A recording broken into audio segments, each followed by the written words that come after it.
혹시 다른 분들 하실 말씀 있으신가요? 질문이 있는데, 저기, 박건주님은 할 얘기 없어요? 예, 지금 먼저 하세요.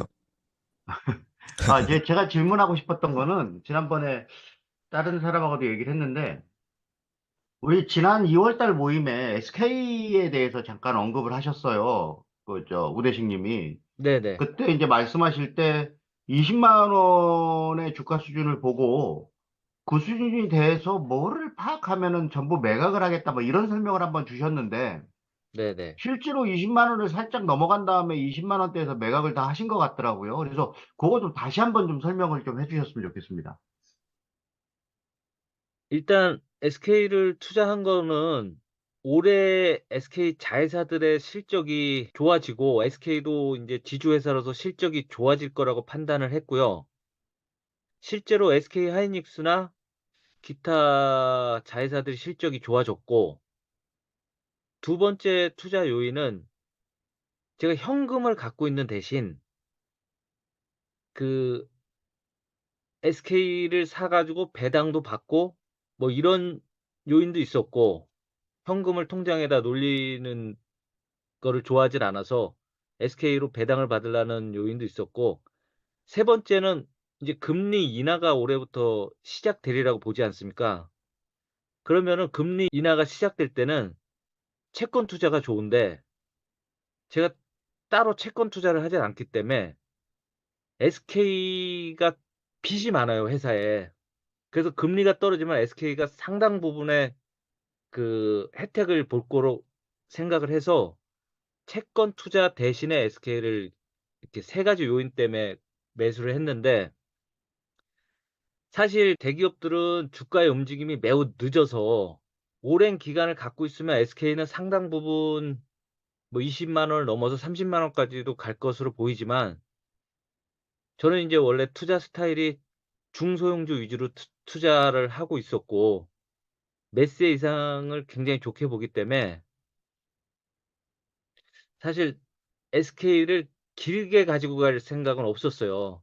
20만 원을 SK가 넘어서 이렇게 쭉 간다면 굳이 뭐 팔 필요는 없는데, 올라갔던 주식이 20만 원을 깨고 다시 내려오면 그냥 이익 실현을 하고 어느 정도 배당만큼의 수익을 챙겼기 때문에 그 돈으로 몇 세 이상을 살 생각을 하고 있었습니다. 그리고 그때 모임 때 박건준 님이 말씀하셨듯이 그 저 PBR 테마, 그러니까 지속성이 있는가 아니면 테마로 끝날 것인가, 이거에 대해서는 저도 이제 생각을 많이 해보고 했는데 사실 알 수는 없어요. 이게 계속적으로 어떤 우리 주식시장에 영향을 미쳐서 꾸준한 우상향을 할지 그거는 알 수는 없는데, 제 개인적으로는 우리나라 주식시장은 장기적으로는 좋아지고 선진화될 것으로 생각을 합니다.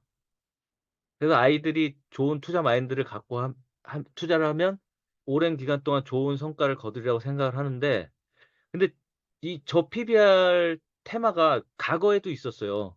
그래가지고 그때 롯데 칠성이 100만 원까지 올라갔을 때가 저 PBR 테마를 타고 올라갔을 때고, 근데 이 저 PBR 테마로 SK도 단기간에 50% 정도 올랐고 삼성물산 같은 것도 상당 부분 상승을 해서 이게 장기간으로 보면은 좋을 것 같은데 단기간에는 너무 빠르게 상승을 한 거죠. 실적에 의한 상승을 기업이 쫓아가는 거는 이게 정상적으로 보이는데, 이런 저 PBR 테마, 정치 테마로 급격하게 오르는 거는 기업의 가치가 그만큼 상승한 게 아니기 때문에 어느 정도 빠른 상승 후에는 이익 실현을 해야 된다고 생각을 했습니다. 좀 장황한데 답변이 됐을까요? 그래도 지난달보다는 많이 이해가 됐습니다. 그리고 제가 교육 과정 유튜브에서 말씀드렸듯이 이제 요 과정들을 처음부터 끝까지 간 다음에 다시 들으면 이게 또 달라서 내년 정도에는 저희가 이제 종목 발표를 하고 같이 산업 공부를 하는데 뭐 큰 문제가 없을 거로 생각을 하고 있습니다.